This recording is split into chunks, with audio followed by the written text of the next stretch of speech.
between Eberhard and Rhodes on 63rd. Patrol cars, blue lights flashing after a police-involved shooting. He got shot 7 times on Rhodes, right there by the police. Friends say 19-year-old Rasan Shah had just left them to get something to eat. He was running through the alley with no gun or nothing, because he just left us. So we know he ain't had no gun. The police shot him unjustified. Too many times in his back. He ain't do nothing, man. Chicago Fraternal Order of Police Lodge 7 spokesperson Pat Camden says Shaw was caught by police in the middle of a drug deal. They went after him. Camden says Shaw pointed a gun at police. The officer defends himself, shoots the offender.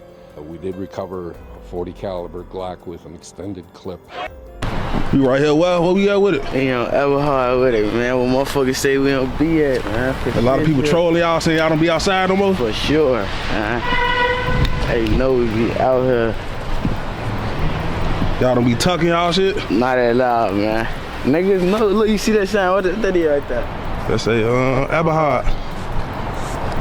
And don't think I'm low for GG, shit like that, you know. Wooski, goddammit, Wooski is stand up, but again, it's like a lot of stand up just fall into not having a brain of their own. You see what I'm saying? If a got a brain of their own, man, and can goddammit really make some shit happen, man. As long as you running up behind some man, you go end up in the end. Ass niggas right here, man. That's quiet shit, bitch. I'm from STL, but I be posted on EBT, bitch. Hey, the real is back, man. You already know free C-ball. My boy been noticing how hard I've been working. He said, shit, you been working so hard. Shit, he finna go ahead and sign me.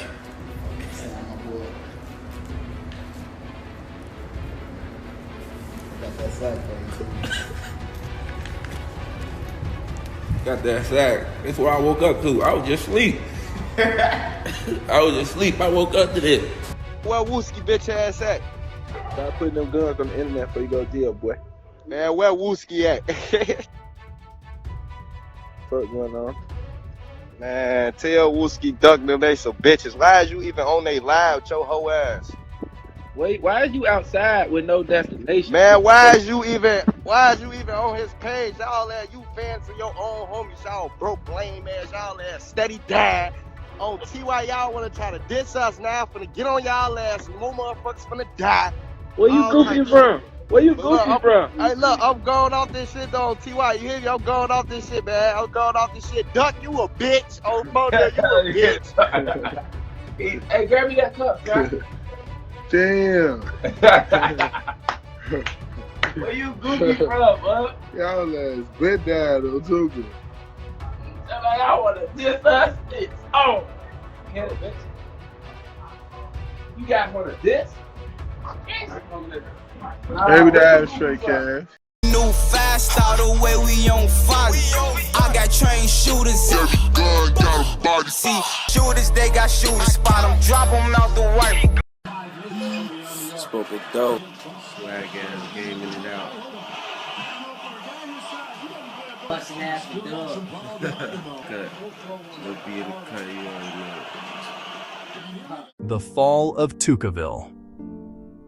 Episode 2. The War, the Blood, and the Rats. How they fought together, fought each other, and then told on each other.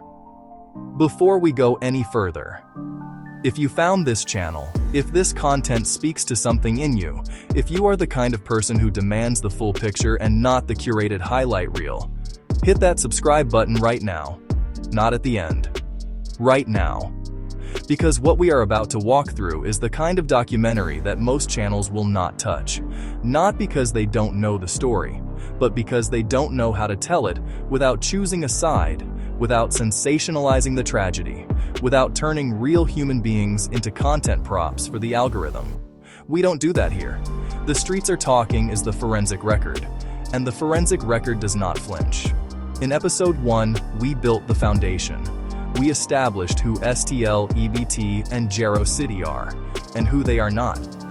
We documented the period that everybody on all sides would prefer you forget. The time when FBG Duck and his people moved in the same orbit as the men who would eventually become their most dangerous critics and their most determined enemies. We walked through the geography, the brotherhood, the tears that were shared before any of this became a beef. We established the Just Rappers allegation, what it means in context, how it functions as a weapon, and why it was so strategically devastating. Episode 1 was the archaeology, the excavation of buried history. Episode 2 is what the archaeology reveals when you clear away the dirt. Because here is what Episode 1 could only gesture toward. At some point, the brotherhood stopped being a brotherhood. At some point, the alliance that had been built on shared geography and shared grief became a war. A real war, not a social media war. Though it was that too. Not just a credibility dispute adjudicated in comment sections and interview chairs, though it was that as well. A war with bodies. A war where men on both sides went to funerals for people they used to call brothers. A war that produced, as wars inevitably do, the most corrosive force in street culture. Something that both sides now use against each other. Something that lives in court documents and federal affidavits and cooperation agreements and grand jury testimony. The rats. Not one side, both sides. Friday, I don't know what it is. Friday. Okay. Friday. Okay. I do Friday before I go. Well, I don't rap you down there. I got a whole key separate on my rap. My rap got me jumped on and everything. Okay. I can't go down there.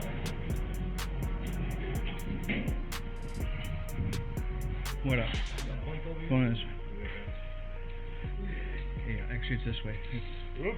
Where's that opening at? Hold on.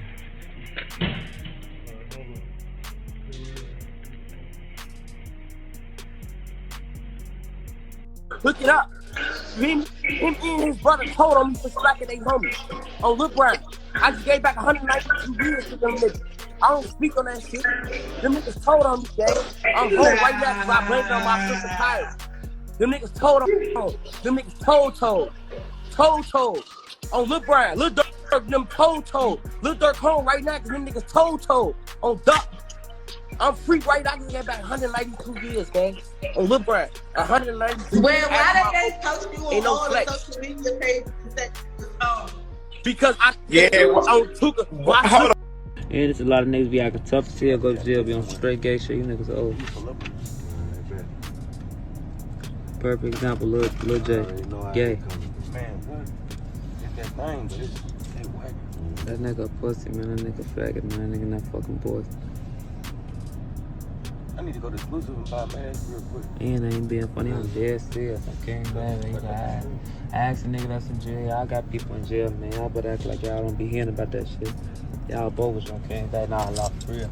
Y'all act like gang, spit. Fuck CMB, fuck Moo, fuck Father. Yeah! That's you against us, man. No new friends. We GDK, BDK, we EBK. That fat we on the. That nigga supposed to been died. It'd have been a better place. You know how many times he got shot? Nigga strong. Jay got shot 10 times. He was at the hospital 2 days later. He got stabbed once. His ass was in there a long time. Fuck an uncle. Anybody disrespect, I'ma kill your ass. Yeah, I got shot 10 times, but Goofy had no aim.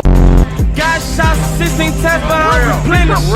Jay steady getting his ass smoked. 18 times to be exact. Jay got shot 21 times. You such a target to me. They used to be gangsters to like a lot of them niggas. One time they tried to shoot JoJo or some shit. And Lil J grabbed a pipe and got the blowing their ass down and got shot like 16 times. Like it's nothing. Started laughing off the molly like it was nothing. Then like get up like it's nothing. Then other times somebody called him for a feature. He pulled up, they shot him in the ass. Like they was shooting the fuck out of Lil J, and Lil J was still popping outside and outside with guns, and he was still getting that. So he was really ducking them big homie. Like they gonna get mad, but they big homie was yeah. Who that big Can homie? I say that? Is this, oh my God, did I cross the line? I'm gonna get canceled. And I knew it had to come from somebody goofy or something. Niggas don't never play with my name like that, man. Niggas never said no gay shit when I was out, none of that shit. Why the fuck? But I do anything with a gay motherfucker. I fuck all the hoes. I ain't got nothing against the gay people. I fuck all the hoes. I love pussy to death. I love it. That shit fool, man. Niggas made that rumor up. The Titan Beef and Pepsi made that up, man, trying to clear his name up. Everybody just ran with it. It was a rumor. That's what rumors do. I can't be fucked up about that. My niggas know the truth. I know the truth. It's the end of that. For now.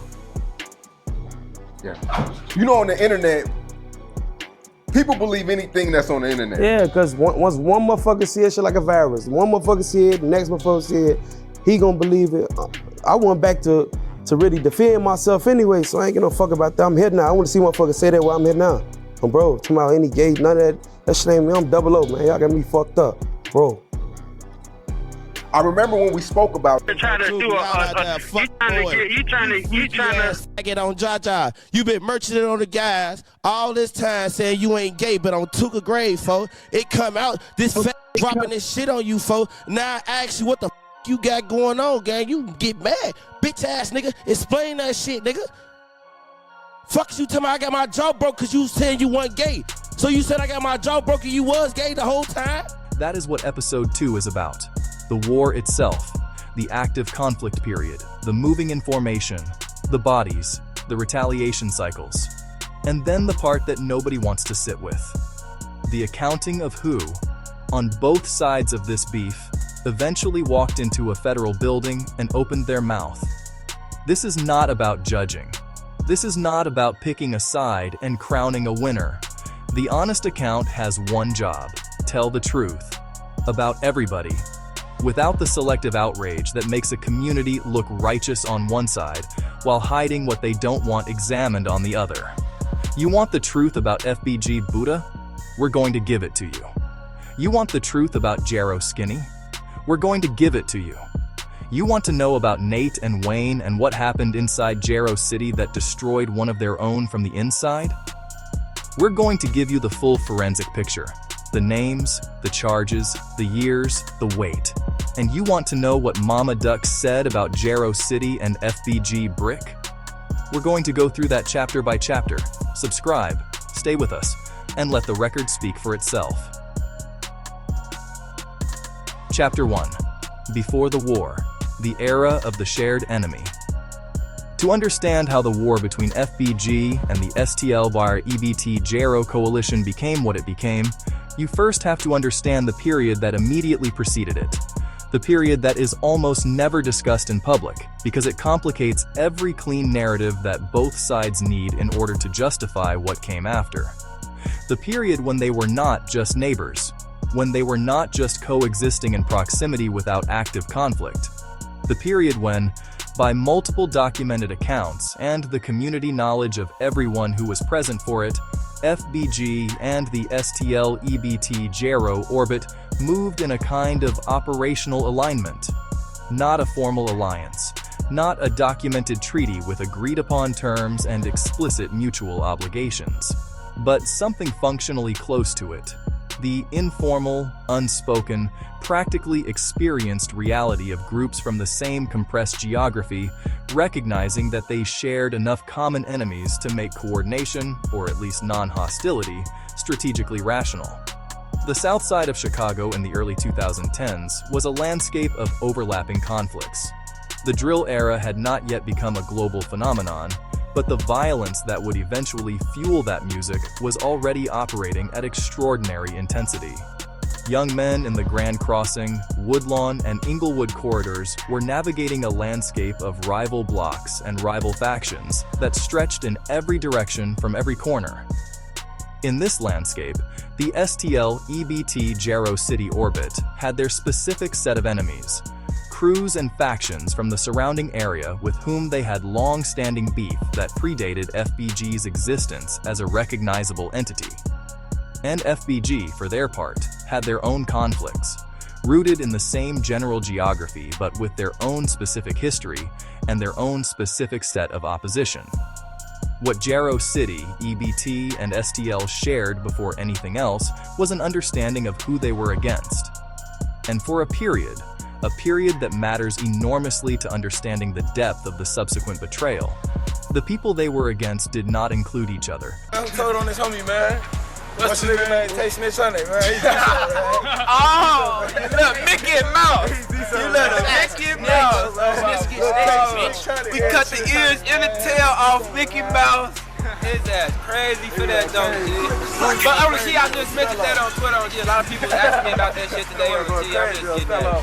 How I feel personally. Y'all should do that pretty ass make him go tell, man. He got bangs and everything. They should have knew he was gonna tell. His ass, tell him. He look good with the pictures. He take a picture with the pose and shit. But hey, motherfucker, better watch that nigga. He snitching on you. That's definitely the thing, man. These niggas take a picture with the pose and put them on internet like they be really out here. They tell him. But it be a couple niggas who be really popping shit though. On the G, I ain't never saw none of them niggas on the G ever. Like, on the G, I saw Tay 600 and why you say 600? He not only think it's 600 on him. I think they kicked his ass out the alley. The goofiest one kicked him out. They only got one alley. My mama. He told us that 600 though.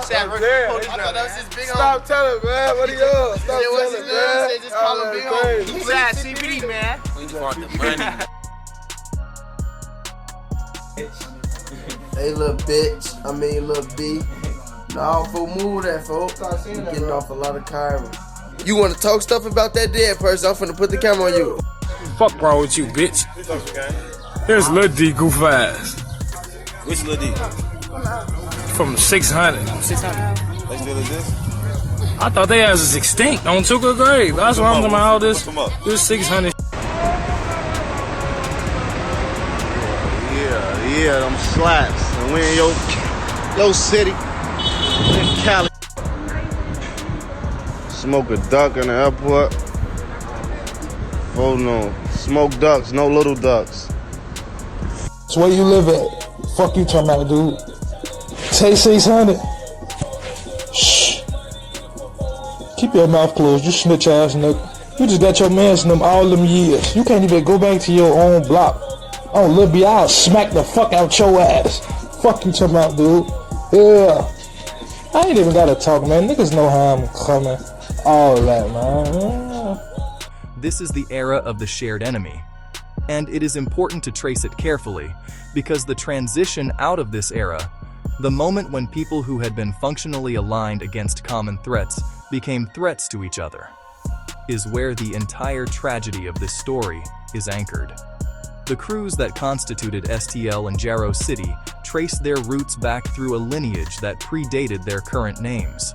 Jaro City had origins connected to a set previously known as ABM, a name that itself carried specific local historical weight. The men who would eventually build what became known as Jaro City were shaped by conflicts and losses that stretched back years before the drill era gave their world a national audience. They had fallen members dating back to 2005, 2006, 2007. He told another story. He said Jaro got knocked off in 04. I think it was 04, 05, something like that. Right? Then he said, that's when I jumped off the porch. I know that to be false. He did not jump off the porch. And then he said that they got that get back for Jaro instantly. No one never died. I know the nigga who killed Jarvis personally. Shot, what up, Will? I know he didn't get shot, he didn't get stabbed, he didn't die, nothing happened to him about none of that. I know niggas from his hood. None of them niggas got shot about Jarvis. They was catching heat from Sircon City. More where they come from.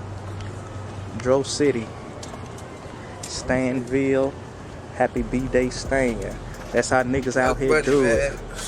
Young buddy, fuck ABL. That's what's going on. Yeah, I already know. What was your biggest obstacle coming up on 63rd? Well, you know, I'm from the Deuce. Deuce, you know? yeah, 62nd, yeah. I come from the Deuce, you know what I'm saying? Jaro City, baby. STL crazy. But, you know what I'm saying? My big obstacle, you know, like, losing a loved one or a friend at an early age, you know what I'm saying? That was like one of the biggest things for me, you know what I'm saying? First Jaro was Sammy Low, then Jaro. But you know, Sammy Low, that shit ain't really doing no effect on us. Well, on me, I was young. Job was, it hurt me, but it went into down, you know what I'm saying? So, Other than that shit, the hood was always the hood. Peaches and cream. When back to me, that I'm living. What was the best time zone? Let me see how it works. Time zone coming up through the hood. What was the best time coming up in Jaro City? The best time, 2004. Now Jaro died in 04. So yeah, I want to say like 04. Like 04 was like when I golden years of that bitch busting. Then like 05 came around. But like my favorite year of all years, I had to be 08 when I graduated from 8th grade, and 09, 2010. Them would be my top years right there. Like at ball. Young men whose names are now part of the memorial ledger that any serious account of Jaro City must acknowledge.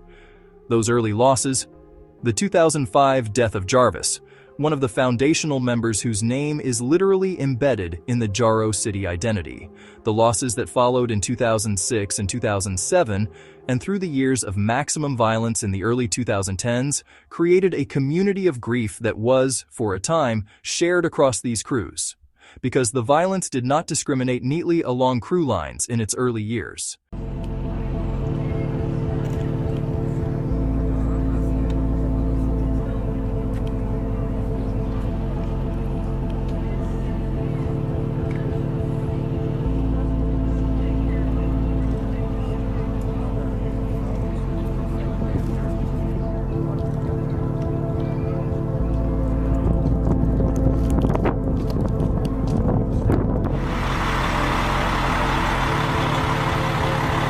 Because we bringing pressure, and this we done this song, this is just a message. These niggas think 300, but we BDK. BDK, yeah bitch, we BDK. We stacking bitch, so you know we cracking trays. Cracking trays, yeah bitch, we cracking trays. BDK. BDK.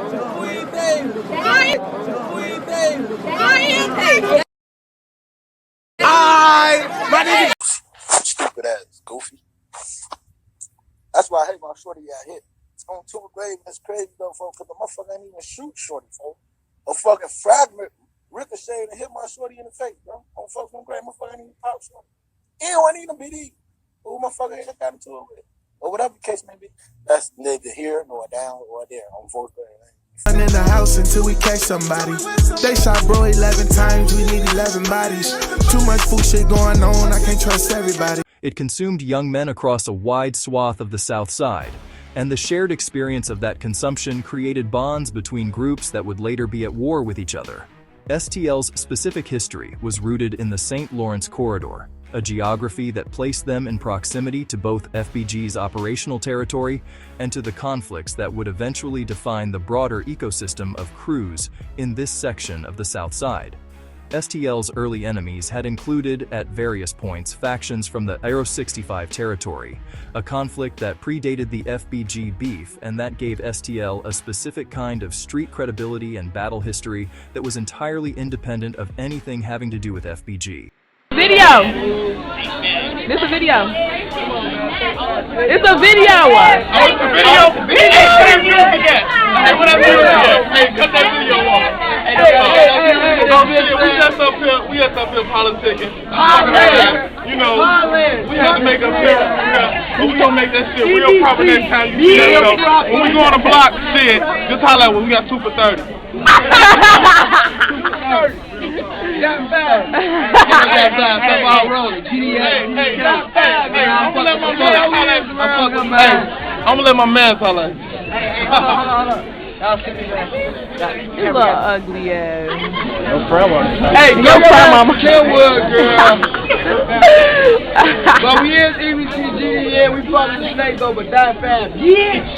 EBT, operating as their own distinct entity, something BG Baby Greg was explicit about in his documented public statements, brought yet another set of specific histories and specific conflicts to the broader alliance structure.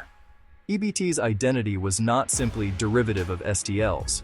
They had their own territory, their own history of losses, their own internal political structure that operated independently of STL's leadership and decision-making. And FBG, in this pre-war period, existed in a relationship with all of these entities that was characterized more by adjacency than by active hostility. They were from the same broader world. They knew the same people. They attended some of the same events. They moved through some of the same spaces. And there were specific documented periods where the movement of these groups was not just parallel but actually convergent, where the shared enemy was real enough and immediate enough to produce something functionally close to coordinated action. This is the chapter that makes the subsequent war so tragic. Not just tragic in the abstract human sense that any violence involving young people is tragic, but tragic in the specific, structurally meaningful sense that the most bitter wars are always the ones fought between people who were once, by their own free choice, on the same side. My niggas with the shits, yeah, they put in work. My niggas full of shit, left them 30 shirts. MG and my team, yeah, they put in work. These niggas talking tough, they get on the shirt. My niggas with the shits, you could get hurt. MG and my team, yeah, they put in work. These niggas playing tough, they get on the shirt. Chapter 2. The common enemy. Who they were. All fighting before they turned on each other. Any forensic account of the FBG versus STL, EBT, Jaro conflict must spend real time on the question of who these groups were fighting before they started fighting each other. Because that context is not merely background color. It is the structural foundation that explains both the alliance that existed and the specific character of its collapse. The opposition that these groups faced, individually and in moments, collectively, was not abstract. It was grounded in specific territorial disputes, specific incidents of violence, specific losses that created specific obligations of retaliation. The South Side of Chicago operates on a moral logic in which violence demands a response, in which the deaths of allies and community members create debts that must be settled. This logic, however one evaluates it from the outside, was the operating framework within which all of these groups understood their responsibilities. For STL and Jaro City, one of the primary early conflicts was with factions operating in the 065 territory, crews that would later rebrand under different names, but who represented, in the earlier period, the primary external threat to the STL-Jaro orbit. This conflict produced losses on both sides over multiple years and created the specific combat history that gives the STL-Jaro orbit genuine credibility when claiming to have been genuinely active in ways that go beyond mere narration. The nature of these conflicts, the specific incidents, the specific casualties, the specific escalation patterns, is part of what distinguished, in the eyes of community members who were present for all of it, the STL-Jaro orbit from what they would eventually claim about FBG. The argument, at its core, was that STL and Jaro City had fought their own wars against real opposition with real results, while FBG had been in proximity to similar conflict without having been the ones doing the actual fighting. For FBG, the conflict landscape was similarly complex. The FBG orbit had its own enemies, its own history of disputes, its own losses that generated the grief that suffuses Duck's early music. The specific enemies and specific incidents from FBG's conflict history are part of the public record, documented in music, in interviews, in the community knowledge that circulated in the Chirac era. What changed? And this is the critical transition that this chapter is designed to identify, was the moment when the landscape of shared enemies ceased to dominate the political calculation, and the accumulated grievances between FBG and the STL EBT Jaro orbit moved from background tension to active foreground conflict. Who told on this homie, man? What's his name? Tay Snitch on it, man. Oh, you look Mickey Mouse. You look Mickey Mouse.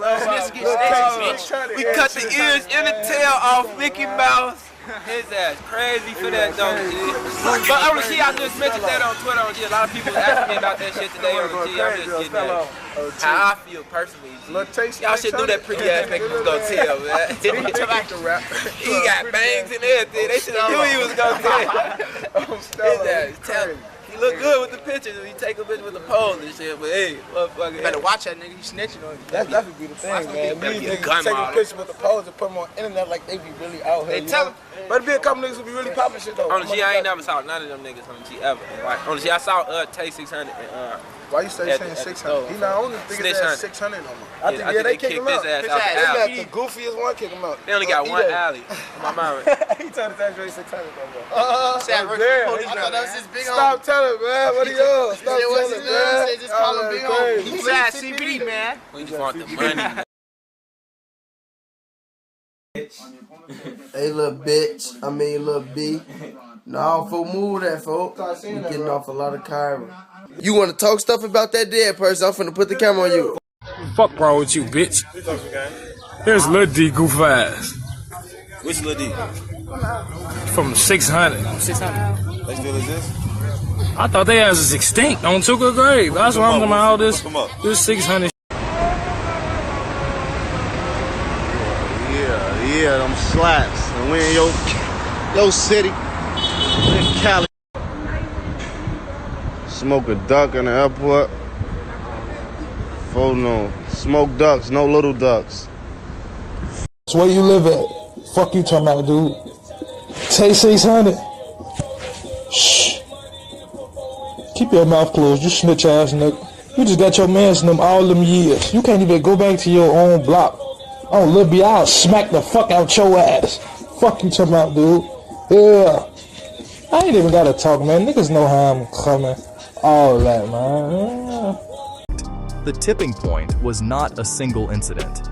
As we established in episode 1, these things never happen through a single incident. They happen through an accumulation of incidents, of slights, of perceived failures and perceived disrespects that reach a threshold where the political cost of continued non-hostility exceeds the political cost of open war. Several specific categories of incident appear to have contributed to crossing that threshold. The FBG brick situation, which we will address in forensic detail in the snitching chapter, appears to have been one of the catalysts for the ultimate rupture. Whatever the full truth of what happened with Brick and Jaro City's alleged involvement, the events surrounding that situation were among the specific, concrete incidents that moved the relationship from cold tension to active hostility. The ongoing credibility dispute, the Just Rappers allegation that Jaro and EBT began making publicly, was another accelerant. Once these allegations went public, both sides were locked into positions from which retreat was politically impossible. Motherfuckers just had the nerve to ask me on the ground, how you taking pictures with EBT when you saying fuck STL? What type of fucking question is that? Fuck STL, boy. We EBT. We don't know nothing about that other shit, man. My mama, they not one of us. All you niggas be fanned out. Don't know what the fuck going on. Don't let that rap shit fool y'all, shawty. We stretch gang, they rappers, clout chasers. They take weight and they rap for some shit they didn't even do, had no parts of even doing, never ever. They ass nice as hell. They ain't gonna kill none of that, none of that, man. Real shit. Do not believe that rap shit. They flogging, they flexing, they bitches. The city know they hoes. Why you think they try to click up with their motherfucking body? They not gonna kill none or let none die. Never did. All they homies got nailed, they never got they get back. Ever.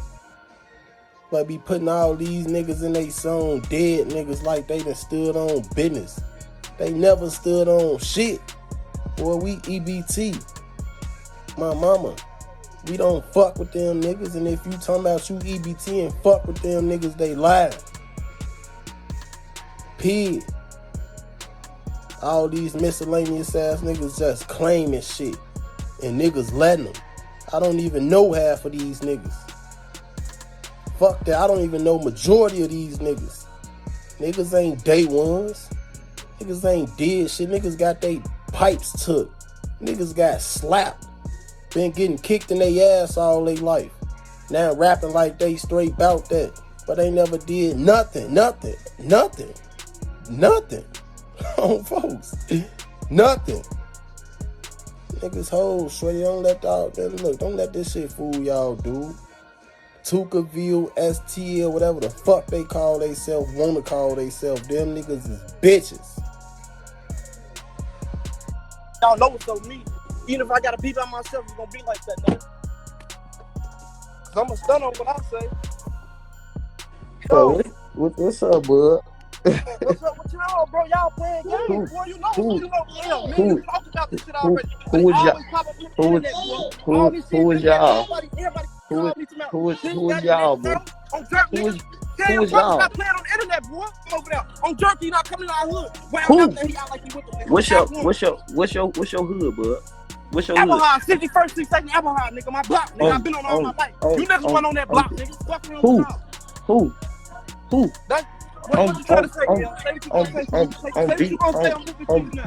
On BT for y'all niggas so internet for and Shondell Gregory for you and whoever else on Shondell Gregory for if you got a problem with cash for call his phone on Shondell Gregory bub you know me folks on Shondell Gregory. Stop talking on this line like you really like that or you a threat or something. I'm not. I got love for you, bro. But your brother a bitch. Bub, I'm not, bub. My brother a bitch, boy. Okay, tell it to him, folks. Folks, don't come up on here, folks. You got niggas up on you got niggas up on here. You got niggas up on here. I don't give a fuck who watching this shit. You niggas got the word thinking we bitches, nigga. Fuck y'all, folks. All right, okay. On Tuka grade, folks. On Shondell, nigga, you would never say that in my face on Shondell Gregory, folks. On BT, folks. You would never say that in my face, folks. Nigga, I pull up on you and talk to you, folks. Come on now, bro. Stop playing with me, folks. I'm gonna say what in your face. I'm gonna say what? On my kids, folks. You would never say that in my face, boy. Stop playing, bro. On Shondell. Fuck y'all. On Tuka grade, folks. You would never say that in my face, boy. Stop playing. What, bro? What I want to say in y'all face, bro? Stop playing, bro. What I want to say in your face, said. Nigga, fuck y'all, fool. You would never say that in my face. Fuck STL, nigga. I tell all y'all that, nigga. I said I'm in there all the time, nigga. Dirt, nigga. Stop it, folks. Stop it, folks. I said I'm in there all the time. Stand up to y'all, nigga. My 30 on me. Y'all don't never have no guns on y'all. I'm my little brother, nigga. Fuck around with you, nigga. Fuck STL. Hey. And we don't lie, nigga. Y'all never have no guns. Hey. Every time one of y'all see me, I got a 30 on me to switch to a regular 30, nigga. On my block, nigga, or wherever y'all at. Y'all ain't with that shit, nigga. On BT, nigga, we always held our own on Shondell Gregory, nigga. Stop that, nigga. On BT, nigga, stop you sitting need up to your get for loud. On Shondell Gregory, nigga, on my kids. Nigga, on my kids, nigga, you the same nigga for jump in my car and sneak this on your own homies, nigga. On Shondell, nigga, stop fucking playing on me, boy. Stop playing on me, boy. Stop playing on me, boy. On Shondell, you know why I never, bub, you know why I don't do none of this shit. On Shondell Gregory, folks. On BT, folks. You and all them other red ass niggas, internet ass niggas, for y'all internet as hell on Shondell Gregory, folks. Y'all got the hood looking crazy as hell. Cause all you niggas rats and internet on Shondell Gregory, for on BT, nigga. Stop playing on Shondell, nigga. L's always held his own on Shondell Gregory, nigga. Anytime y'all got a problem with cash and L's on Tuka grade. Anytime y'all got a problem with cash or young, nigga, y'all come talk to me on Shondell Gregory, nigga. On BT, nigga. L's always held his own, nigga. L's, Dutchy, and Young. On Shondell, nigga. Ain't no nigga ever talk crazy to us on Shondell Gregory. Is I'm a rat? What? Is I'm a rat? And I'm a bitch? And I ain't never did shit, bub. On Tuka grade, stop playing, folks. Stop playing, bub. Stop playing, bub. On Shondell Gregory, folks. The asshole they own on Shondell Gregory, nigga. Anything we got into it with on Shondell Gregory, nigga, we get into it for when motherfuckers looking out for y'all on Shondell Gregory, nigga. On the Holy Bible. On the Holy Bible. I ain't talking about nobody. On the Holy Bible, bub. Bub, you know, folks. You foul as hell getting on this live, folks. Painting a bogus picture on Shondell Gregory, nigga. Any other time, folks. L, boy, stop playing me, boy. On tackle one, boy. Your brother playing that bitch ass shit. You with that shit? Y'all with them? On Shondell Gregory, folks. You will come jump in my car, folks, and talk, folks. On Shondell Gregory, folks. You wild as hell, folks, for getting on this live, folks, painting a bogus ass picture. Fuck y'all, on Shondell Gregory, nigga. You can say all you want on this live, folks. On Tookaville, you can say all you want on this live on Shondell Gregory, nigga. You know it ain't true, bub. On the Only Bible, folks, nigga, you will jump in my car. On Tookaville, on my kids, you will jump in my car before you get to talking crazy for on Shondell, nigga. It don't be about us. On BT, nigga, you know who it be about. Talk about me, bitch ass, and my nigga Jerk, nigga. Who? Your brother. Who? Me, when I get in your car, my right here, on all idea, homie. When I get in your car, okay, so you bring up, nigga, you bring up cash. Nigga, you bring up cash flow. Y'all and cash flow been had y'all shit going on for a minute. Boys, y'all, you keep if y'all can't get over that shit, folks, shut the fuck up, folks. Be a man and shut the fuck up, folks, on Shondell, folks. I'm being the trenches every day. If you ain't gonna, nigga, look.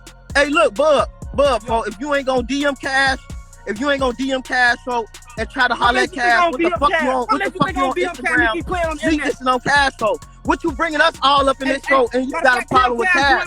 Be a grown ass man, nigga, tell cash how you feel. Man, you that's a weird ass gay ass shit, folks. He still playing funny games. You got me on Instagram arguing with you, folks. On Shondell, you got me on Instagram arguing with you, folks. And you know, bro, on Shondell, you know how I am. On BT, folks, you got me on Instagram arguing with you, folks, and you know how I am, bud. On Shondell Gregory, folks. You tweaking, folks. You on this bitch foul on Shondell Gregory. You do not publicly accuse someone of being a fraud and then quietly reconcile without losing your own credibility.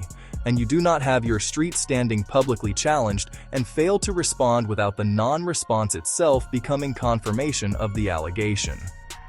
The result of these accumulated pressures was the conversion of a cold tension into a hot war. And the hot war, the active conflict period that followed the breakdown of whatever informal non-aggression understanding had existed, is what we turn to now. Chapter 3. The War Economy. How the conflict machine runs on grief and pride. Before we walk through the specific arc of the active war period, we need to spend time on something that most documentary accounts of street conflict skip over in favor of the drama of the incidents themselves. We need to understand the internal logic, the moral and political economy, that sustains active conflict between groups that were once aligned. Because here is the question that the honest account must confront. Once the first shots are fired in a beef between former allies, what keeps it going? What mechanism sustains the escalation beyond the point where either side has any rational interest in its continuation? What is the engine that converts a grievance, even a serious, legitimate grievance, into a cycle of violence that destroys both sides over years? The answer, in the Chicago street context, involves two primary fuels: grief and pride. Grief, because every loss in the active conflict creates new obligations. The death of a fellow crew member does not just end a life. It creates a debt, a specific, socially acknowledged moral claim that the community recognizes and that imposes real obligations on the survivors. In the street moral framework, the proper response to the loss of one of your own is not acceptance. It is not mourning and moving on. It is action. A response that settles the debt and demonstrates to the community and to yourself that the lost person mattered, that their life had value, that demands acknowledgement. This logic, whatever one thinks of it in the abstract, creates a mechanical escalation dynamic that is very difficult to interrupt once it is set in motion. Every retaliatory action creates new losses on the opposing side. Those new losses create new obligations. Those obligations produce new retaliatory actions. The cycle compounds itself, with each iteration adding new grief that generates new pressure for new action. Pride, because the visibility of the conflict, particularly in the social media era, means that every capitulation, every failure to respond, every moment of passivity in the face of aggression is documented and visible to the broader community. Hey, so who was right there, Shorty? Your ass lying, folks. Listen, on my son, look, on my son, nigga, on Tookaville, on my son, nigga. Listen, if I'm right or wrong, on my son, nigga, you got put over by 12.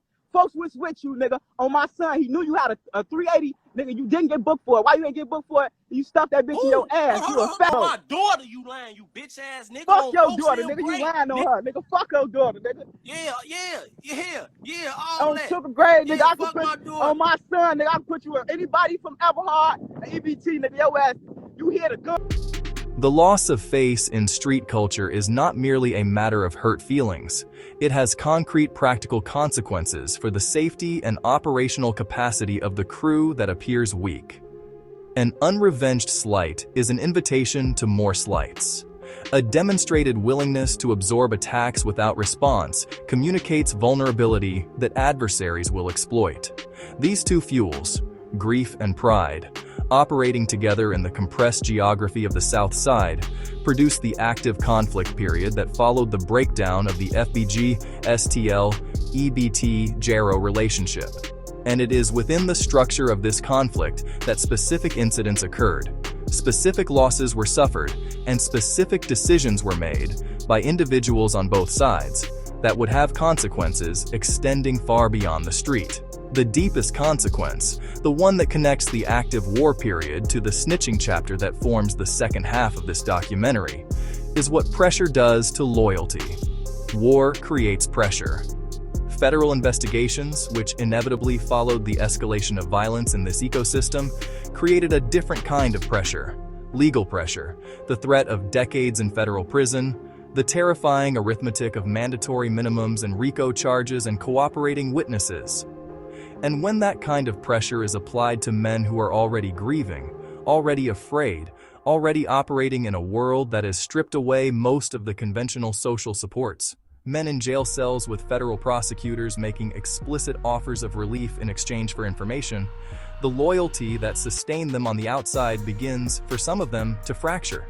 That fracturing, on both sides, within both camps, at multiple points in time, is the story that the streets would rather not tell about itself. We are going to tell it anyway. Chapter 4. Side by Side in the War. The Active Conflict Period.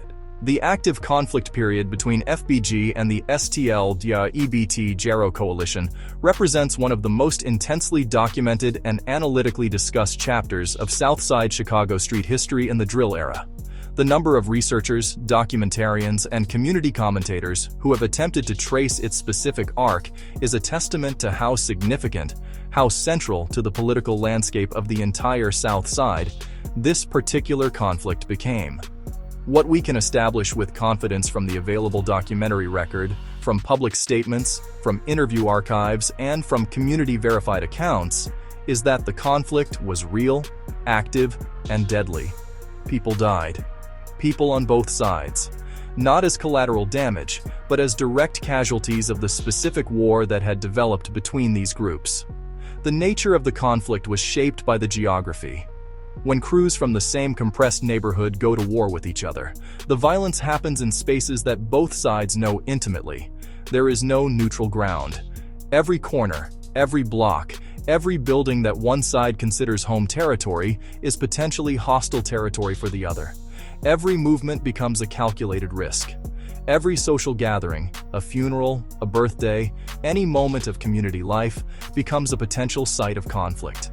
For FBG, the active conflict period with the STL EBT Jaro orbit added a new and devastating dimension to a world that was already characterized by danger. Prior to this conflict, FBG's enemies were external, crews from other parts of the South Side with whom the dispute was territorial and historical, but not personal in the specific way that an internal community fracture becomes personal.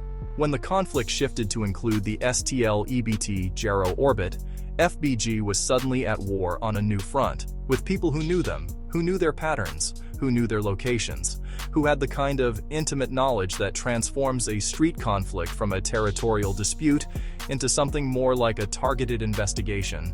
The inverse was also true. Jaro City, STL, and EBT, who had their own pre-existing conflicts on multiple fronts, were now engaged in active hostility with a crew from their own immediate geography. To speak facts on my mama, y'all always talking about TY can't get right, and a lot more of the guys. Tell him who really knocked him down. Y'all around the niggas every day that really knock folks down. And this y'all homie. Y'all know, I know. Stop playing, folks. Y'all fake as fuck, G. On my mama. You fake bitch, dick riding ass niggas. On my mama, boy. Y'all around these people every day that killed that man. Ain't no ops did that shit.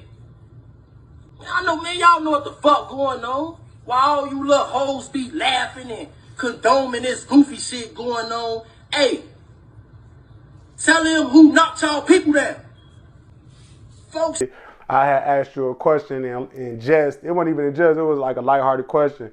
I'm asking you about EBT Lil Greg, and you didn't diss him. You didn't say nothing crazy about him, but he had like a negative response to you. Now, if you seen that, how did that make you feel? Now, I'm gonna say this too. I had text him in the inbox. I told him like, I don't think brother was trying to get down on you. You know what I'm saying? I think he was giving you props. You know what I'm saying? But it's like he still had a negative feeling. Do you have a feeling about that or opinion? If not, Nah. A motherfucker showed me that shit. I was laughing. I don't know what he missed. I don't know. I didn't think he was speaking on that shit. Fuck that shit. It was just funny. Yeah. Real. Yeah, I don't know. You know, niggas be, I'm telling you, niggas be crazy. Yeah. Some them buttons be fucking nigga head up. Them buns. What's them pills? The buns on. Oh, you talking about the internet. Words get the solution to some shit. I don't know. Internet type shit. Whatever the fuck. I don't know. This shit. I think this shit will misconstrue a lot of people. So, like, I don't know. People will misconstrue some shit. Like, same shit with butter type shit. The first time I was on this bitch. Mm-hmm. And I was like, well, I even this one though. Remember I told you that? Yeah, but you gotta see how this shit be like. I do what you're saying. You said your opinion, and he took it like you dissed him because basically he probably didn't expect you to say something negative about him on the internet. That's how I felt about it. But hear me out. I'm giving your point of view. You saying that it should have never been none on the internet negative for me to say nothing about. That's how you looking at it. In so many words, that's what you said earlier. So that's why I ain't trying to put words in your mouth. That's how you viewed it, I feel. But I don't know. Niggas just be, I don't know. Plus, this internet keep niggas hope alive. This keep niggas relevant. Give them a voice. Mm-hmm. Give them a lot type of shit niggas ain't, you know. So you just gotta let niggas get their piece off their chest, man. Yeah, you said something about being an introvert earlier, bro. I ain't gonna lie. You took the Myers-Briggs personality test. Why you think you're an introvert? Where you get that notion from? I just pay attention to all the symptoms. Mm-hmm. Yeah, me all too. The signs of somebody who does it. Yeah. You know, once you learn people's personality, and shit like that, psychology, and you be able to figure it out. Like, yeah. I don't like that shit. I don't like people. I don't like talking to people. Yeah, me too. I go with a bitch. I'm out to eat. I'm at a restaurant. Bitch, you don't know know. Food. Yeah. I don't want to talk to this nigga. I don't know him. You know what I'm saying? I ain't gonna lie. I could tell that about you, but I ain't gonna lie to you.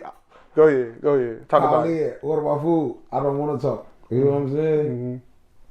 Call in, give my refund back on my clothes. I don't want to talk. Mm-hmm. I don't never want to talk. I don't know. The knowledge advantage that former alliance creates cuts both ways. FBG knew Jaro City's territory as well as Jaro City knew FBG's. The intimacy of the prior relationship meant that both sides had operational intelligence that strangers could not possess. What followed, through the escalating incidents of the active conflict period, was a war characterized by the specific brutality that proximity and prior intimacy generate. This was not anonymous violence between strangers. This was violence between people who had history with each other, who had, in some cases, stood at the same funerals, who knew each other's faces and voices and routines. The documentation of specific losses on both sides is part of the public record. STL and EBT lost members through this period. Men whose names appear in the documented memorial ledger of the broader Jaro City STL EBT orbit, which spans from the earliest years of the crew's existence through the most recent period. Jaro City's fallen members list, which has been documented publicly, includes casualties from across the full arc of the crew's history, with particular concentration in the most active conflict years. FBG's losses were similarly real and similarly devastating. The death of FBG Brick, which we will address in detail in the snitching chapter because of the specific circumstances surrounding it, was one of the most significant losses FBG suffered prior to Duck's own death, and the loss of Duck himself on August 4, 2020, on Oak Street in the Gold Coast. The federal prosecution that followed, the O Block members convicted in that trial, represents the culmination of a chain of cause and effect that this entire documentary series is tracing. The active war was not one-sided. That is a point the honest account must insist on, even when partisans on either side want to claim otherwise. Men died on both sides. Actions were taken on both sides. The violence was a genuinely bidirectional phenomenon, not a case of one group imposing itself on a passive victim. But within that bidirectional violence, specific incidents stand out for what they reveal about the character of the conflict and the decisions that were made within it. And one category of decision, one that has proven over time to be the most consequential of all, was made not on the streets but in government buildings, in lawyers' offices, in county jails and federal detention facilities.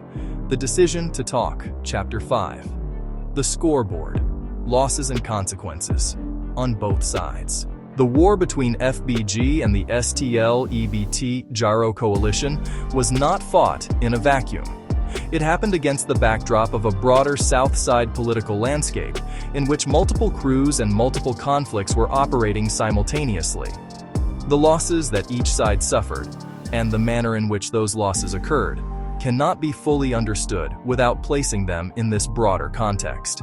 FBG's most visible loss, the one that created the federal case that would eventually expose multiple layers of betrayal within both camps, was the murder of FBG Duck on August 4, 2020.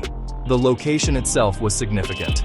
Oak Street in the Gold Coast, one of Chicago's wealthiest and most visible neighborhoods, is about as far, geographically and symbolically, from the South Side blocks that produced FBG Duck as it is possible to get while remaining within the city limits.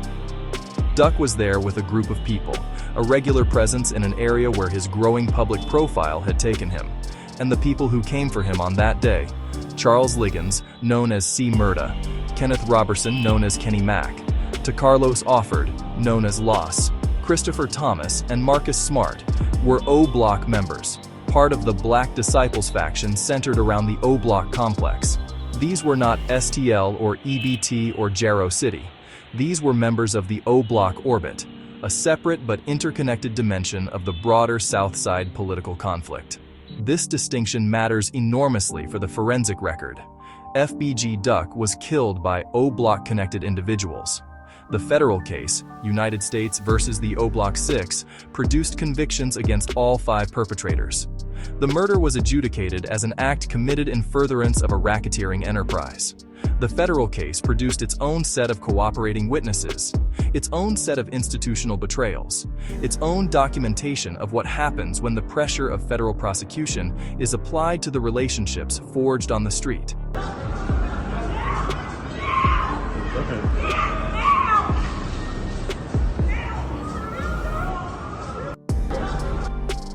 All I know, don't say that shit about Troy or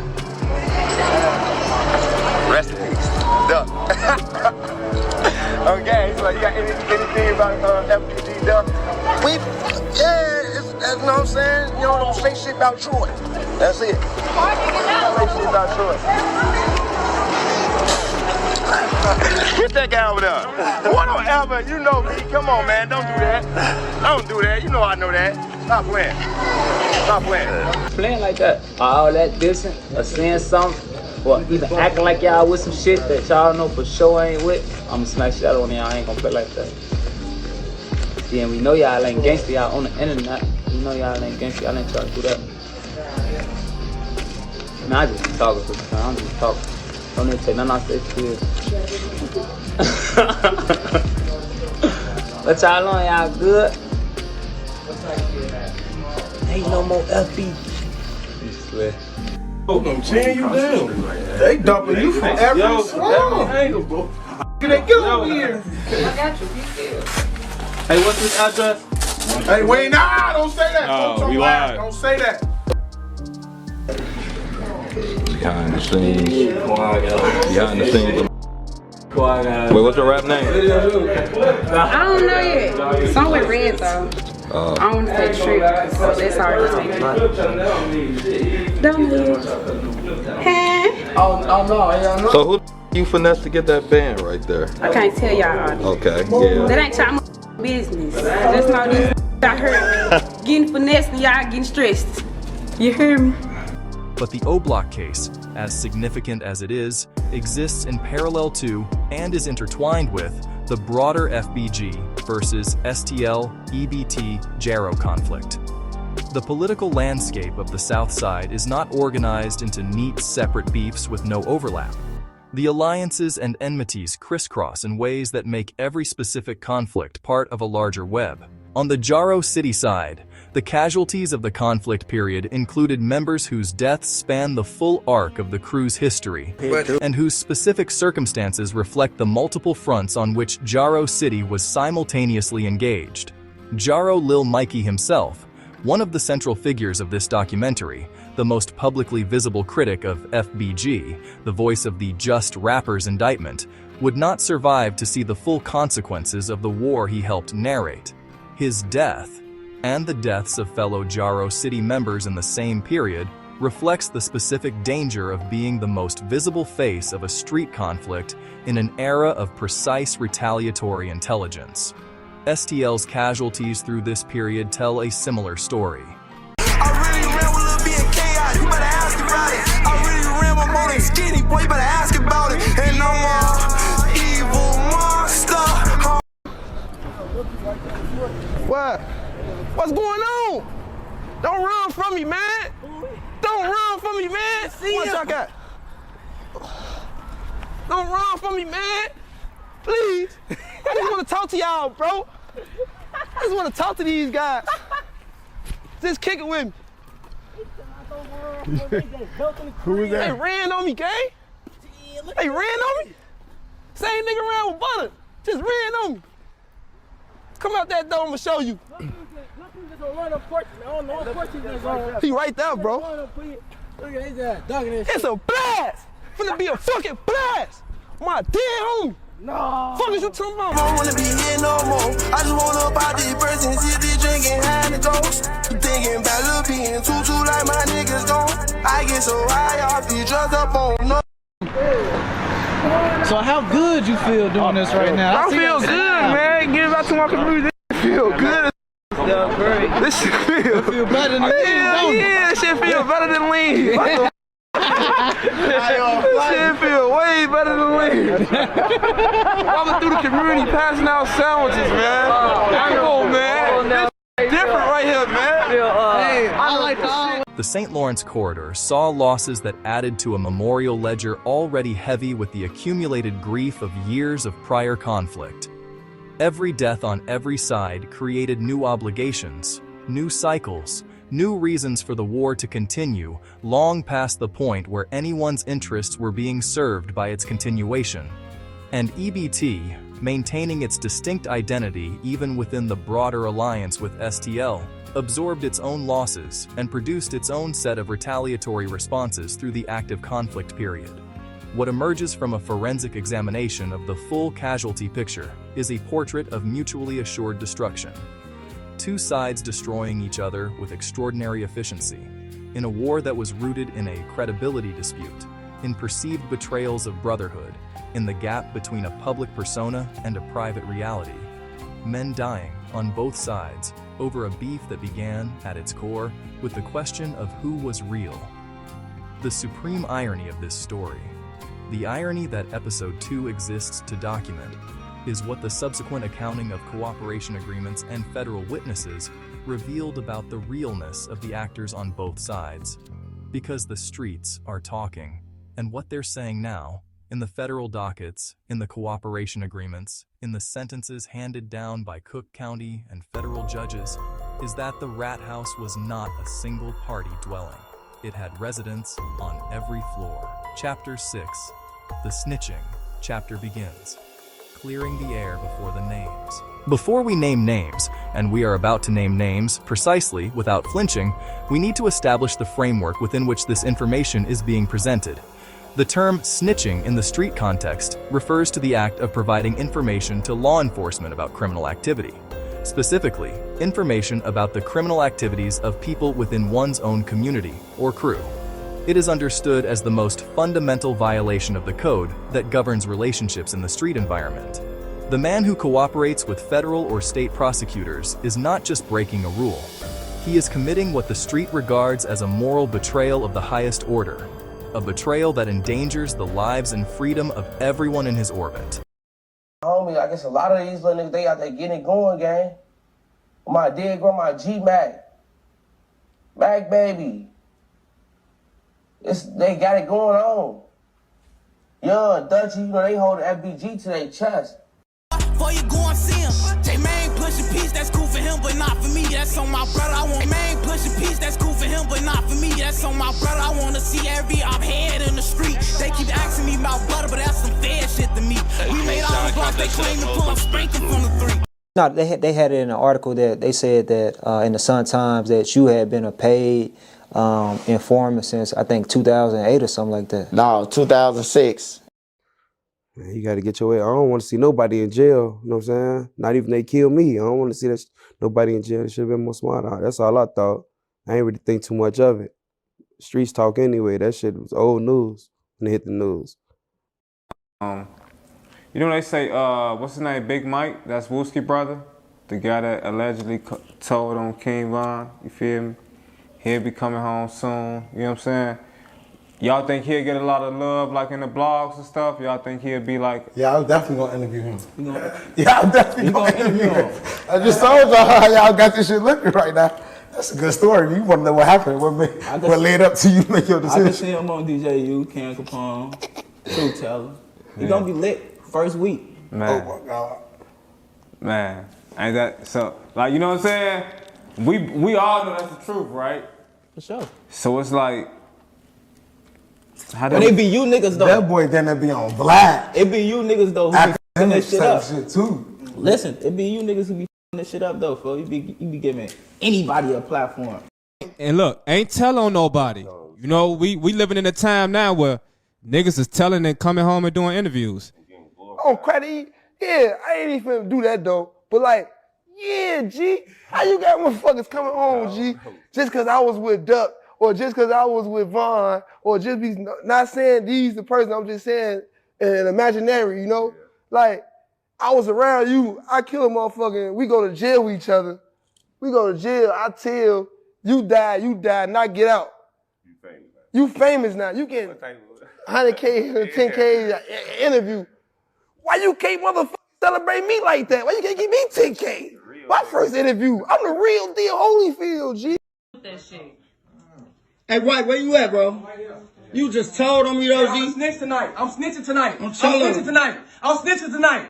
Check it out. 800 Fat song came out where it was like STL Lucky snitched on my main mans, but STL they still his friends. Talk them out, we scold again. Lucky told on my main man, but STL they still his friend. Oh man. And the fan said he was talking about you. Like, how it feel, though, to, like, I guess, like, even how you said, like, a lot of y'all knew each other, like, it was a little spat, and, like, to have somebody snitch on you when you thought it was just, like, keep it in the streets. That shit hurt. You would think a motherfucker gonna keep it gangster, think they trying to get in blood. Motherfucker tell on you, like, damn, bro, great, what you on? That shit fool. Bro, that shit hurt. A lot of the fans thought it was one of your homies, Vago, because he just, like, I guess got lost after that whole situation. And a couple members was even kind of speculating that it was like an inside member and all that. I just ain't want to speak on my case, man. Yeah, okay. I'm sorry, sir. What is OTF? OTF is only the family. BDs. You said BDs? Yeah. So OTF is Black Disciples. Yeah. Is got their own crowds. We all the same thing though. We all the same gang. We are the same gang. I repeat, we are the same game. It's just everybody else use different name in front of their shit. I'm going to ask you about, is THF a part of OTF? Yeah, Little Dirk signed one of them or something like that. I didn't hear you. But when it come to like THF and shit, I thought they ass was rappers. I know that's Fool Cousin from down there, but down to the new stuff, like I said yesterday, I repeated, like, I'm a YouTuber. I only really know about the shit that got leaked to the internet. Stuff that I can read. Information that's already online type shit. So when it came to gunplay, T-Roy and Shorty, he get wild. You can't take that shit from him. Shorty was getting wild. Yeah, you know, Shorty he was a top scorer. Like, repeat, please. I said I ran because Shorty spanked shit. Okay. So you ran. And when you say Shorty spanked shit, what is that? Are you talking about T-Roy? Uh-huh. And what do you mean by that phrase? If you get caught out, Shorty, you gonna die. Because T-Roy's going to shoot you. So you, at this time of this 2014 shooting, you were a member of STL, EBT, you said correct? Yes, ma'am. You know, Vaughn my favorite op. So you know, I call him little bro. You feel me? So it was like, Shorty get like that. He get wild. He play with pipes, you know? I ain't got no gang. Folks dead as hell. Our gang is extinct. Yeah, because I remember talking to you. We did like 3 interviews when you were behind bars, and you kept telling me you were going to get out, and things changed, and then you told me you felt like one of your own people wrote a statement on you. Can we talk about that? Yeah, we talking about Italian beef and Pepsi? I'm talking about Butter. Italian beef and Pepsi. I don't know who Butter is, man. I don't know no Butter, man. That's what you call him now? That's what he called himself. That's what he was eating in that room, pointing them statements out and shit. That's his name, then, goofy motherfucker. Ain't feed me shit. I ain't get a sandwich, a motherfucking piece of bread, nothing. The sink ain't even working myself, bro. Him, he had Italian beef, a Pepsi, and a pack of squares right there. As soon as I saw that, oh yeah, that bitch told. Be like this, right?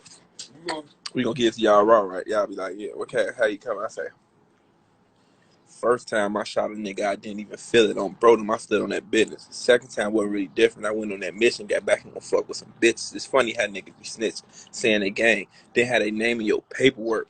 He wrote a statement and y'all let him back on the block. How the fuck we gonna make it work? I got a call from Lieutenant. Broski ain't really say much, told me send him some pictures. I told him how niggas tripping. They let Buddy back on the block and they know he was snitching. He was like, yeah, they tripping. Do me a favor though, Broski, and stay on that business. I told him, don't even mention. I got you my words, bond, just give me a minute. That's when the call got in it. Damn, I couldn't do shit but sit back and think.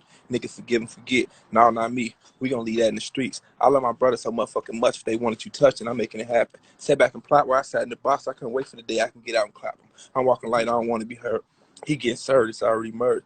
Feel like it's telling me, fuck all my enemies, take all this energy, go out and purge. Damn, Cash, you going too crazy. Well, that's how these motherfuckers made me. Fuck him, his bitch, and his baby. I want them all to die as a statement. I got no love for a nigga. If that nigga telling a nigga, then he gotta die. I don't know what nigga telling anyone come back in the streets trying to act like they not. Funny, because that shit happened a lot. When Wayne got out, nigga was still in the box. Why my little brother just pull up with Butter like he ain't gonna tell what he saw to the cops? Damn, and I almost forgot. Bitch, fuck all the ops. They let me out on parole off the grip and that pole on low. Why the fuck would I not? You better know if you want me to go, then you better go get you some motherfucking help. Cause you too little to come and I said, cause you too little to think you gonna come and do something to me by your motherfucking self. That violates the trust that makes street community possible, and that is, in many jurisdictions of street logic, a capital offense. The condemnation of snitching in the street community is not arbitrary. It emerges from a specific historical context. The recognition that the criminal justice system has historically been a tool of oppression against black communities, that the police cannot be trusted as neutral arbiters of justice, and that community members who cooperate with that system are, in effect, choosing the oppressor's tools over the community's sovereignty. The moral weight behind Stop Snitching is not just about protecting criminal enterprises. At its deepest level, it is about the assertion of community autonomy in the face of a state apparatus that the community has every historical reason to distrust. We present this context not to excuse the behavior of anyone named in this chapter, but to ensure that the moral weight of the accusations is understood accurately rather than superficially. With that framework established, the snitching chapter of the FBG versus STL EBT Jaro story is one of the most profound illustrations available in the contemporary Chicago street landscape of a principle that the streets nominally hold sacred, but that pressure routinely violates: the principle of loyalty above all else. What the record shows, and the record here is specific, documented, in some cases formally filed in court, is that snitching happened on both sides. On the FBG side, on the Jaro City side, on the STL side. The men who used never did nothing to nobody as a weapon against FBG's credibility were, in several documented instances, doing very specific things to very specific people, in very specific rooms at very specific times. I don't live Big B, man. I don't live Pyro. FBG Butter, and he was saying that like 800 wanted to be STL for a minute, and they used to like treat y'all like goofies or like see you on store runs. 800 Fat song came out where it was like STL Lucky snitched on my main mans, but STL they still his friends. Talk them out, we scored again. Lucky told on my main man, but STL they still his friend. Oh man. On the car? In 2013, where you said you beat Wooski, beat KI, and blew the whole STL down. I'm on parole, man. I don't know. He told her then he killed himself, his homie them got a Rico. Tell them free shit thanks so I can turn that 30-0. Hope they free them boys, but they won't make it on the streets though. I hope they free those mother, we gon' do his L like Beto. Song about the same day. So I know that's why I feel it so much. I know it. When he said I killed the nigga and I did that, I seen him do it. When he said somebody try to drop on me, not wrestling out for the gun, man. And I seen him do it. I know he did it for a fact. With a federal prosecutor sitting across the table, the honest account does not let either side hide behind the other's exposure. When Wayne took the stand and Nate took the weight, something broke inside Jaro City that no diss track could fix. The files became the weapon: discovery, proffers, plea agreements, certified transcripts, the kind of paperwork you can't out-argue with a tweet. Inside the orbit, the math changed overnight. Every arrest wasn't just a case, it was a loyalty test. Phone calls got shorter. Conversations moved from living rooms to alleys to nowhere at all. The old heads preached the code, the young ones watched the bond court ticker and asked a different question: who's coming home too fast? Prosecutors did what prosecutors do. They split co-defendants. They offered years for words. One of you talks, one of you walks less. And after Taekwon's murder, the state didn't need to invent a wedge. Jaro City handed them one. The courtroom made it official. On the block, suspicion did the rest. Paperwork checks turned into rituals. Screenshots became currency. Rumors traveled faster than bullets. The men who branded themselves as guardians of no talking now had an origin story built on testimony, notarized by the state and archived in a docket. This is the part of the tale people skip when they chant slogans. The code isn't just about silence, it's about trust. And trust, once broken, doesn't heal with slogans. It calcifies into paranoia. Crews start moving like shadows. Alliances thin. Every handshake needs a receipt. Taekwon World rose as a banner for grief and retaliation, but the foundational crack remained. A child's death, a split in the ranks, and a conviction strengthened by a voice from inside the circle. That paradox sits at the center of Jaro City's public posture. It's why the loudest accusations aimed outward ring different when you read the record inward. Before we weigh anybody else's paperwork, we anchor this chapter in what is verifiable. A murder, a testimony, a sentence, and the ripple effect that followed. This is the template for what came next, not just for Jaro City, but for everyone who built their reputations on a code that the pressure of real time could not keep. Here's where the paperwork turns personal. FBG Brick is gone. Kobe Mack is gone. And the loudest voice left to frame what led up to that moment is Brick's family, Mama Duck, on camera, on record, carrying names and dates like evidence in her hands. Her allegation is simple and explosive. Jaro City helped take Brick off the board. Not with a verse, with information. She says they walked what they knew to the right ears. Brick got 4 years, and the chessboard shifted.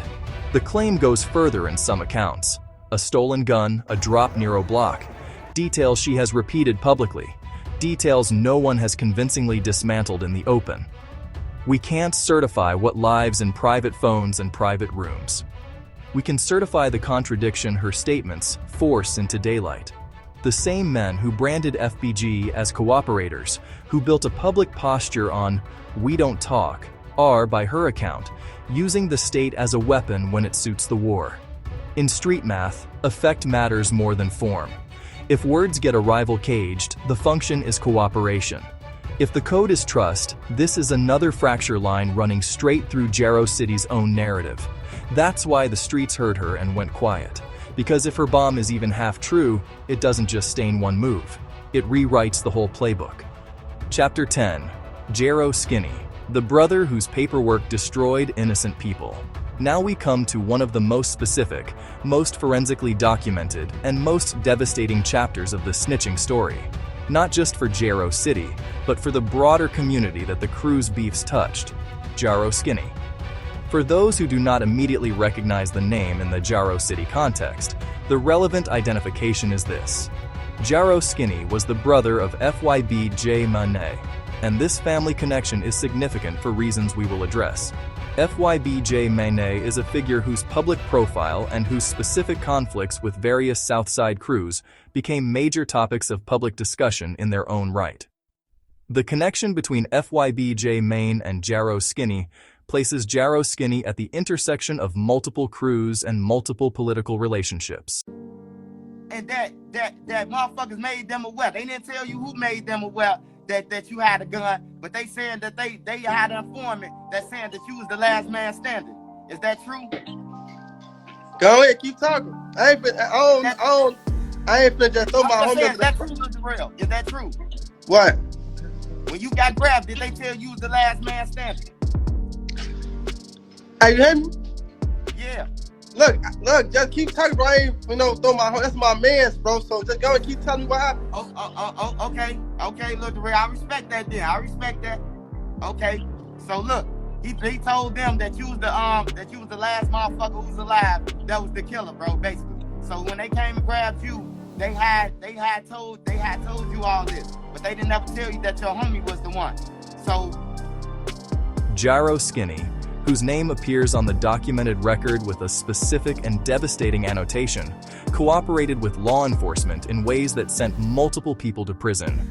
The specific names of the people Jaro Skinny provided information about are documented in the publicly circulating accounts of this situation. They include Lil Daryl, Boss Trell, Lil B 051 KD, 051 Rose, 051 WAP. Read those names again. And read them with the understanding of what cooperation means, what it actually does to the lives of real human beings. Cooperation is not an abstract concept. Cooperation produces indictments, it produces arrests, it produces trial testimony, it produces sentences, sometimes decades-long sentences that take men in the prime of their lives and place them in federal or state correctional facilities for years or generations. Jaro Skinny's cooperation, if the documented accounts are accurate, reached across crew lines in a way that is particularly stunning. The names on that list include members and associates from the 051 orbit, an orbit that is distinct from and in many ways opposed to the crews that Jaro City was publicly aligned with in the FBG beef. This raises a question that the honest account must surface. Was Jaro Skinny's cooperation targeted specifically at opponents of the Jaro City orbit, or did it reach beyond the lines of the beef into the broader community? The answer, based on the publicly documented accounts, appears to be the latter. The list of people Jaro Skinny allegedly provided information about includes individuals from multiple crew affiliations, not simply the specific enemies of Jaro City. This makes his cooperation, if the accounts are accurate, something qualitatively different from what some might dismiss as just targeting ops. It makes it indiscriminate cooperation that touched people across the broader community. 051 KD, 051 Rose, Z51 WAP. These are names from the 051 Young Money orbit, a Southside formation with its own distinct identity and its own specific history. The members of Z-Find One Young Money who ended up in the legal crosshairs of Jaro Skinny's alleged cooperation had, in many cases, nothing to do with the specific FBG beef that publicly defined the Jaro City narrative. They were simply people who existed in the overlapping geography of a Southside landscape, where everyone's business bleeds into everyone else's business. For a man with the family connection that Jaro Skinny had, the brother of a figure like FYBJ Main, to cooperate in ways that exposed multiple individuals across multiple crew affiliations is a specific kind of devastation. It is the kind of cooperation that leaves a mark not just on the people directly affected, but on the entire political ecosystem that depends on the principle of loyalty for its coherence. And the annotated marker next to Jaro Skinny's name, the dove emoji that the Chiricology community uses to mark those who have passed, means that he is no longer alive to be confronted with this record. He is dead, and the people whose names appeared on his cooperation paperwork are dealing with whatever legal and personal consequences that cooperation produced, consequences that will continue to ripple through their lives regardless of what happens to Jaro Skinny's reputation. The specific relationship between FYBJ Main and this situation is one that the honest account acknowledges without claiming to have full certainty about the private dimensions of that relationship. What is publicly known is that FYBJ Main has been a vocal and active presence in the Southside street political discussion. Someone who moves through the world with the specific credibility that comes from genuine community standing. Whatever his private knowledge of and private position on his brother's cooperation, his public identity exists in the complicated shadow that family always casts over individual accountability. Chapter 11, FBG Butta, the man who talked about his best friend. And now we cross to the other side of this ledger. If the Jaro City snitching story begins with Wayne and Nate and a 13-year-old boy named Taekwon Tyler, and continues through Jaro Skinny's cooperation that spread across crew lines, then the FBG snitching story has its own devastating chapter, one that is documented, one that is in the public record, one that is, in many ways, the specific incident that gave Lil J, himself a complicated figure whose story we will address, the ammunition to make the public case against FBG that many people in the community eventually accepted. FBG Butta. Let us be precise about who FBG Butta is in this story.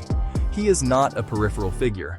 He is not someone tangentially connected to the FBG orbit whose behavior can be dismissed as irrelevant to the broader FBG narrative. FBG Butta was deeply embedded in the FBG world, a genuine member of the broader FBG ecosystem whose affiliations and relationships were real, documented, and intimate. The specific incident that defines Butta's place in the snitching chapter of this documentary is this. Paperwork, documented evidence of cooperation, surfaced in September of 2019 showing that FBG Butta had made a sworn statement against Lil J, his best friend, the person he had grown up alongside, the person with whom his life was intertwined in the way that lives become intertwined when you share the same blocks, the same experiences, the same reality from early age.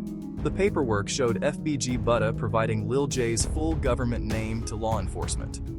That detail, the government name, is significant in the street context because providing it is a specific act of cooperation that goes beyond casual conversation. It is the documentary act of identifying a specific individual to the legal system in a way that can be used to build a case, to locate that person, to process them through a legal machinery that Lil J would then have to navigate. What followed was, by multiple accounts, extraordinary. FBG Butta, having made the statement, feared for his life. He requested to be moved to a different detention block so that he would not have to encounter Lil J, whose name he had just provided to law enforcement. He reportedly destroyed an affidavit related to the cooperation. He entered what Lil J publicly characterized, in multiple interviews and in music he recorded from custody, as witness protection. Lil J's response, his public characterization of what FBG Butta had done, was scathing and specific. From federal detention, Lil J made his accusations against Butta public. He named Butta. He called him out with the specificity that cooperation paperwork allows when you have access to documentation. He did freestyle recordings from jail that explicitly accused Buddha of being in witness protection. He leveled the same snitch accusation that the STL EBT Jaro coalition had leveled against the broader FBG orbit, but in this case, with specific documentation attached. FBG Buddha, for his part, did not simply disappear from the public conversation. He addressed the allegations in subsequent interviews. His response, and this is where the situation becomes genuinely complex, was layered with multiple competing claims. He acknowledged some elements of what had happened while contextualizing others. He addressed the specific claim about his presence in Lil J's legal situation, while pushing back on certain characterizations of what it meant and how it happened. But the acknowledgement, public statements from Buddha himself about his cooperation, is part of the documented record. FBG Buddha has admitted, in substance, that he made a statement. He told, and the person he told on was Lil J, someone he had claimed as his closest friend. There is a dimension of this situation that adds another layer of devastating complexity to an already devastating story. FBG Buddha also testified, or was identified as cooperating, in connection with the O-Block trial, the federal case surrounding the murder of FBG Duck. In that context, Buddha was associated with providing information related to the investigation of Duck's killers. Buddha and his documented cooperation became part of the broader O-Block federal case narrative. This creates a situation where FBG Buddha is simultaneously a person who cooperated against a fellow FBG member, Lil J, and a person potentially cooperating in the investigation of the murder of FBG Duck, the most significant and most covered murder in FBG's history. The layers of betrayal here are almost incomprehensible in their complexity. A man who cooperated against his best friend while also potentially being a witness in the investigation of his own crew leader's murder. A man who moved through the world wearing the FBG brand, claiming that identity, claiming that community, claiming the loyalty and the brotherhood that the brand implied, while simultaneously being someone who had made sworn statements to federal law enforcement against the people closest to him. When Lil J publicly said that FBG Buddha was in witness protection, he was not simply leveling a rhetorical attack. He was making a specific factual claim about the mechanics of what Buddha had done. That Buddha had cooperated in ways serious enough to generate a threat assessment that placed him in a protective program funded and operated by the federal government. The image of FBG Buddha in witness protection while simultaneously existing as a face of the FBG brand is one of the most surreal and most tragic images in this entire documentary. It captures everything that is wrong with the gap between the public narrative and the private reality. Not just for FBG, not just in the context of the just rappers allegation, but in the specific human tragedy of a person who could not navigate the competing pressures of the street and the legal system without destroying the relationships that defined his identity. Chapter 12. King Lil J. The Accusatory and the Accused. No honest examination of the snitching chapter of this story can discuss FBG Buddha's cooperation without addressing the man on the other end of it. King Lil J. Lil J is a figure of genuine complexity in this narrative. He is, simultaneously, the person who exposed FBG Buddha's cooperation most publicly and most effectively. The man who put Buddha on blast from inside a jail cell with specificity and documentation. And a person with his own significant legal history that requires examination. King Lil J, government name known to the public, was one of the FBG-affiliated figures who became a genuine presence in the documentation of the Southside Chicago street landscape. His music, his interviews, his public persona were all rooted in a genuine connection to the 63rd Street world. The specificity of his geographic identity, and the back and forth about whether he was truly from 63rd or from 43rd, a dispute that FBG Buddha himself surfaced publicly, reflects the granular territorial stakes that define credibility in this environment. Lil J was arrested in January of 2015 on charges related to irresponsible firearm discharge. He navigated a period of legal jeopardy that shaped his public trajectory significantly. He did time. He came out. He continued to build his public presence in the Chicago street documentation landscape. Then in 2022, Lil J was arrested again, this time on federal charges. The specific charge was possession of a firearm with a switch, a Glock equipped with a device that converts a semi-automatic pistol into an automatic weapon. In the federal sentencing environment, this charge carries serious weight. Lil J was convicted on this charge and was sentenced in February of 2025 to 108 months, 9 years, in federal prison. He is currently serving that sentence in a federal facility. He was transferred to a federal prison in Atlanta, where he is in the middle of a 9-year sentence that will define a significant portion of his adult life. Now, here is where the honest account must be surgically precise, because precision matters enormously in a chapter about who told on whom. Lil J's 9-year sentence is for a weapons charge, possession of an illegal firearm modification. This is not a case where someone cooperated against Lil J on drug conspiracy or RICO charges. The federal weapons charge, as serious as it is, exists in a different legal category than the cooperation-driven prosecutions that characterize the snitching chapter more broadly. The back and forth between Lil J and FBG Buddha around the snitching question was specifically about Buddha's cooperation in the context of a prior legal situation involving Lil J, not the weapons case that eventually sent J to federal prison. Buddha's paperwork, the sworn statement that surfaced in 2019, relates to an earlier period of legal jeopardy that Lil J was navigating. What Lil J did, publicly exposing Buddha's cooperation, releasing statements from custody, making the accusations specific and documented, was itself a form of public accountability. Whether one agrees with the method, the substance of what Lil J was alleging had documentary support. He was not simply throwing mud at a former associate. He had the receipts, in the specific sense of having access to the documentation of what Buddha had done. The painful symmetry of Lil J's position is this.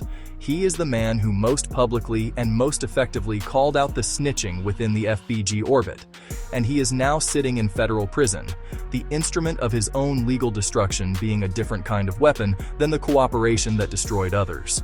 The man who called out the rats is locked up. The man he called out may or may not be in witness protection. And both of them were part of the same FBG orbit that was simultaneously being condemned by Jaro and STL and EBT as frauds who never did nothing to nobody. If there is a more devastating indictment of every party in this conflict, this documentary has not located it. Pause the back and forth. Hold both stacks of paperwork in the same frame. On the Jaro City side, Wayne testifying on Nate, a 55-year sentence traded for 7. The brick situation Mama Duck put on record. Jaro Skinny's cooperation rippling across neighborhoods. Names, dates, consequences. On the FBG side, Buddha's sworn statement on his best friend. The witness protection whispers. The O-Block trial adjacency.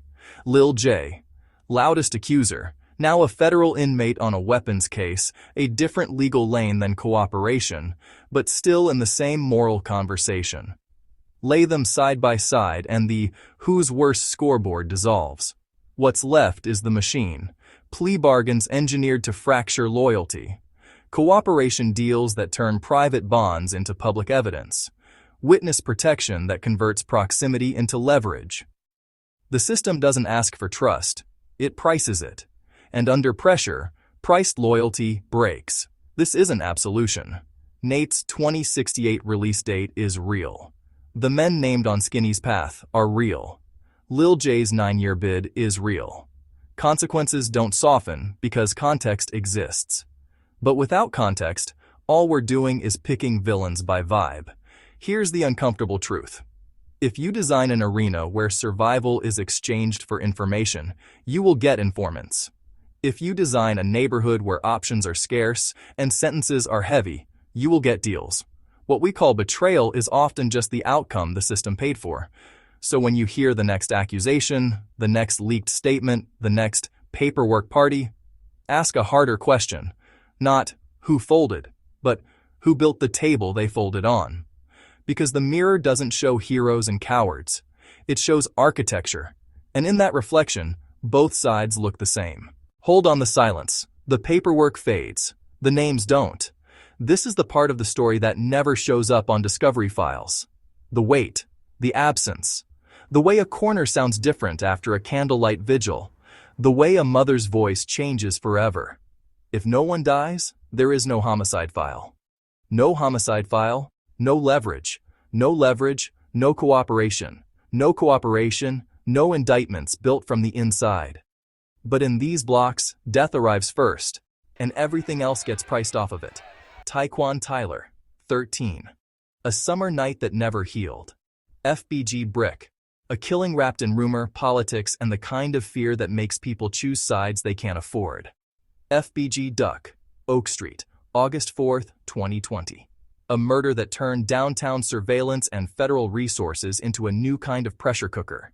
Each name a life, each life a case, each case a calculation someone will be asked to make. Wayne didn't fold in a vacuum. He stood in the shadow of Nate's murder case. Buddha's statement didn't materialize out of thin air. It formed under charges born from a city at war. Jaro Skinny, if the documents track, answered questions shaped by a map of Southside conflicts that long predated him. Choice sits on top of circumstance, and circumstance sits on top of a body. This loop is closed. Violence creates legal vulnerability. Vulnerability creates cooperation. Cooperation creates incarceration. Incarceration creates grief and grievance. Grievance seeks a target, and the cycle looks for blood again. The dead are the quietest witnesses and the loudest evidence, not because they testify, because their absence builds the cases everyone else must answer to. Years behind bars are counted in their names. Deals are cut in the shadow of their funerals. So when the footage rolls and the arguments spark, who told, who didn't, who's worse, remember the original price tag. It wasn't a plea, it was a life. Cut the lights to silhouettes. Turn the comments off in your head. This is the moment the accusation machine eats itself. Jaro City's public case rested on two beams. They're just wrappers. They told. But moral authority is a receipt game. Wayne versus Nate sits on the ledger. Jaro Skinny's cooperation sits on the ledger. The brick paperwork Mama Duck waved into daylight sits on the ledger. When your own file looks like the charge you're throwing, the glass walls don't crack. They implode. Flip the board, FBG isn't exempt.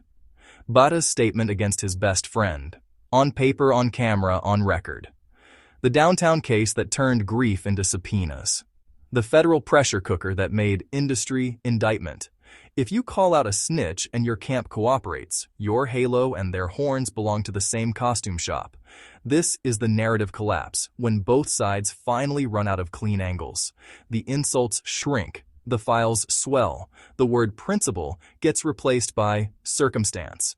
The system rewards whoever can convert pain into paperwork. It punishes silence and pays out in years. So what's left when everybody's glass house is broken? Not vindication, clarity. The truth is symmetrical. Frauds, real ones, civilian steppers, none of those labels stand up against grief leverage time. In this loop, loyalty is a luxury item and betrayal is a budget line. The episode doesn't end here. It changes tone. If you can admit your side bled and your side talked, and so did theirs, you're closer to the real story than any diss ever got. Because once the glass is on the floor, there's only one thing left to sweep. The lies we told to feel righteous while the system kept the score.